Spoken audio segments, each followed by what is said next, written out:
नमस्कार मित्रों, मैं दीपक उपाध्याय बहुत बहुत स्वागत करता हूं आप सभी साथियों का बेटर स्टडी अड्डा पर।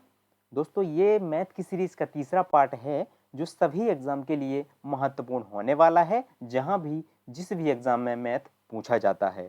ठीक है, तो चलिए शुरू करते हैं पहले प्रश्न से। पहला प्रश्न आपको दिया गया है कि दो पहियों की त्रिज्याओं का अनुपात 3:4 के अनुपात में है, तो उनकी परिधियों का अनुपात क्या होगा, ये आपसे पूछा गया है। देखिए, जब भी आपको क्या दिया गया है, यहाँ पहियों की त्रिज्याएं 3:4 में है और पहिया क्या होता है, वृत्त ही होता है। ठीक है, और वृत्त की त्रिज्याएं 3:4 के अनुपात में दी गई हैं और परिधि का अनुपात आपसे पूछा गया है। तो जब भी इस टाइप का प्रश्न आपसे पूछे, त्रिज्याओं का अनुपात दे के परिधियों का अनुपात पूछे, तो त्रिज्याओं का अनुपात और परिधियों का अनुपात बराबर ही होता है। ठीक है, तो क्या हो जाएगा, परिधियों का अनुपात क्या होगा, 3:4 ही होगा। देखिए कैसे, देखिए वृत्त की परिधि क्या होती है, 2πr होती है और पहली वृत्त की त्रिज्या यहाँ कितनी है, 3 है। ठीक है, तो हम क्या करेंगे, 3 लिखेंगे यहाँ, और ये अनुपात में है तो हम इसके साथ x लगा लेंगे, तो कोई प्रॉब्लम नहीं होने वाली है। अब देखिए दूसरी परिधि क्या है, 2πr, और दूसरी त्रिज्या मतलब दूसरे वृत्त की त्रिज्या कितनी है, यहाँ 4 है, 4 के अनुपात में है। तो यहाँ क्या करेंगे हम, 4 और अनुपात में है तो x लगा लेंगे। अब देखिए यहाँ 2π से 2π पुनः वापस कैंसिल हो जाएगा, तो कितना बचेगा, यहाँ 3/4 ही बचेगा, मतलब 3:4 ही बचेगा। तो वृत्त की त्रिज्या कितनी थी, दो पहियों की त्रिज्या कितनी, 3:4 में थी, और परिधि कितनी बची, 3:4 के अनुपात में ही बची। तो क्या होगा, 3:4 ही होगा आपका आंसर। तो जब भी आपको इस तरह का प्रश्न दे तो आपको याद रखना है, सॉल्व करने की आपको जरूरत ही नहीं है। जो वृत्त की त्रिज्याओं का अनुपात होगा वही परिधियों का भी आपका अनुपात हो जाएगा। दूसरे प्रश्न पर चलते हैं। दूसरा प्रश्न दिया गया है, यदि किसी वर्ग की प्रत्येक भुजा को 10% बढ़ा दिया जाए तो इसके क्षेत्रफल में कितनी वृद्धि होगी। देखिए, वर्ग का क्षेत्रफल क्या होता है, भुजा स्क्वायर होता है। ठीक है, क्या होता है, भुजा स्क्वायर होता है। अब यहाँ देखिए, मान लेते हैं हम कि वर्ग की एक भुजा कितनी है, 10। ठीक है, 10 है तो उसका क्षेत्रफल कितना हो जाएगा, 10 × 10, तो क्षेत्रफल कितना हो जाएगा, 100। ठीक है, अब यहाँ क्या पूछा गया है कि 10% हम बढ़ा दें तो क्षेत्रफल कितना होगा।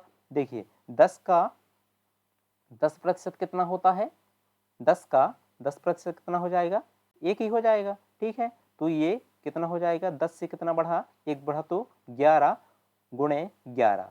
ठीक है, अब क्षेत्रफल कितना हो जाएगा, 11 × 11। जब हमने वर्ग की भुजा को 10% बढ़ाया तो क्षेत्रफल कितना हो गया, 11 × 11, और इसे हम जब मल्टीप्लाई करेंगे तो ये कितना हो जाएगा, 121। अब देखिए, पहले क्षेत्रफल कितना था, 100, और अब कितना हो गया बढ़ के, जब हमने वृत्त वर्ग की एक भुजा को 10% बढ़ाया तो कितना हो गया, क्षेत्रफल 121 हो गया। 100 से कितना बढ़ा, +21 बढ़ा। ठीक है, क्षेत्रफल कितना बढ़ा, प्रतिशत में कितना बढ़ा, 21 बढ़ा, तो 21% हो जाएगा आपका आंसर। ठीक है, तीसरे प्रश्न पर चलते हैं। तीसरा प्रश्न दिया गया है, यदि किसी वस्तु के क्रय मूल्य तथा विक्रय मूल्य का अनुपात 10:11 है तो वस्तु का लाभ प्रतिशत आपको बताना है। देखिए, विक्रय मूल्य का अनुपात कितना है, 10 है, और विक्रय मूल्य का अनुपात कितना है, 11 है। कोई चीज आपने 10 में खरीदी मान लीजिए, ठीक है, और कितने में बेची, 11 में बेची, तो आपको फायदा कितने का हुआ, 1 का हुआ। ठीक है, और कितने पर फायदा हुआ आपको, 10 पर फायदा हुआ। 10 पर आपको 1 पर फायदा हुआ तो प्रतिशत में निकालने के लिए 100 से गुणा कर देंगे तो कितना आ जाएगा, ये 10 आ जाएगा। ठीक है, तो कोई चीज हमने अगर 10 में खरीदी, 11 में बेची, तो हमें कितने का फायदा होगा, 10% का फायदा होगा। एक चीज का आपको यहाँ हमेशा याद रखना है कि लाभ हो या हानि हो, हमेशा लाभ और हानि वस्तु के क्रय मूल्य पर ज्ञात की जाती है। ठीक है, और क्रय मूल्य यहाँ कितना है, 10 है। ठीक है, इसलिए हमने कितने पर लाभ प्रतिशत निकाला, 10 को आधार मानकर हमने लाभ प्रतिशत निकाला है। ठीक है, चौथे प्रश्न पर चलते हैं। चौथा प्रश्न दिया गया है, यदि tan थीटा बराबर 4/3 है तो sin थीटा का मान क्या होगा। देखिए tan थीटा किसके बराबर होता है, tan थीटा बराबर होता है, tan थीटा बराबर होता है लंब बटे आधार। ठीक है, tan थीटा बराबर होता है लंब बटे आधार, और यहाँ लंब कितना है, लंब है 4 और आधार कितना है 3। ठीक है, और साइन थीटा बराबर क्या होता है, साइन थीटा बराबर होता है लंब बटे कर्ण। ठीक है, अब देखिए लंब तो ऑलरेडी हमें कितना दिया गया है 4, और हमें क्या निकालना है, कर्ण निकालना है, जो हमें यहाँ पर दिया नहीं गया है।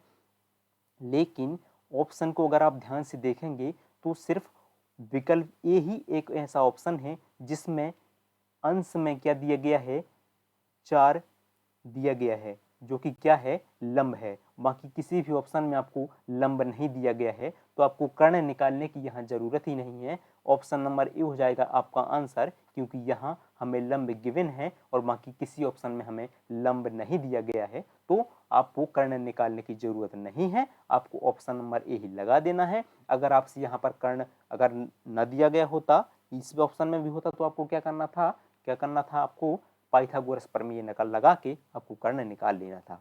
ठीक है, चलिए अंतिम प्रश्न पर चलते हैं इस वीडियो के। इसमें दिया गया है कि दो रेलगाड़ियों की चाल 6:7 के अनुपात में है।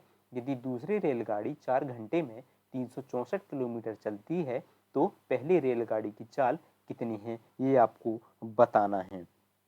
अब देखिए दो रेलगाड़ियों की चाल कितनी है, 6:7 में है, लेकिन दूसरी रेलगाड़ी 4 घंटे में कितनी चलती है, 4 घंटे में चलती है ये 364 किलोमीटर। ठीक है, तो 1 घंटे में कितनी चलेगी, 1 घंटे में चलेगी ये, हम 4 से डिवाइड कर देंगे तो कितनी चलेगी, 4 नाम 36, 4 एकम 4, मतलब दूसरी रेलगाड़ी की चाल कितनी है, 91 है। लेकिन यहाँ देखिए, यहाँ अनुपात में कितना दिया गया है, दूसरी रेलगाड़ी का अनुपात 7, मतलब 7 बराबर है 91 की। ठीक है, 7 बराबर 91 के।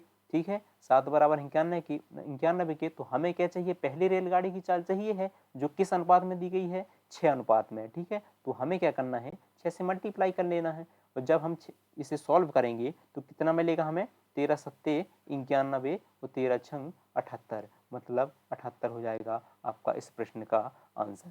पहली रेलगाड़ी की चाल कितनी हो जाएगी, 78 किलोमीटर प्रति घंटा भाई साहब। ठीक है, तो उम्मीद करता हूँ ये सारे प्रश्न जो आपको मैंने डिस्कस किए हैं या बताए हैं, ये सारे प्रश्न आपको समझ में आए होंगे। तो अगर ये वीडियो आपको पसंद आया हो तो चैनल को लाइक करें, सब्सक्राइब करें, शेयर करें और दबा के पढ़ें आप। ठीक है, क्योंकि एग्जाम में सारे प्रश्न आपको एज इट इज देखने को मिलेंगे। तो मैं मिलूंगा आपसे जल्द एक नई वीडियो में, तब तक स्वस्थ रहें, मस्त रहें, पढ़ते रहें और खुश रहा करोगे। ठीक है, चलिए बाय बाय, टेक केयर।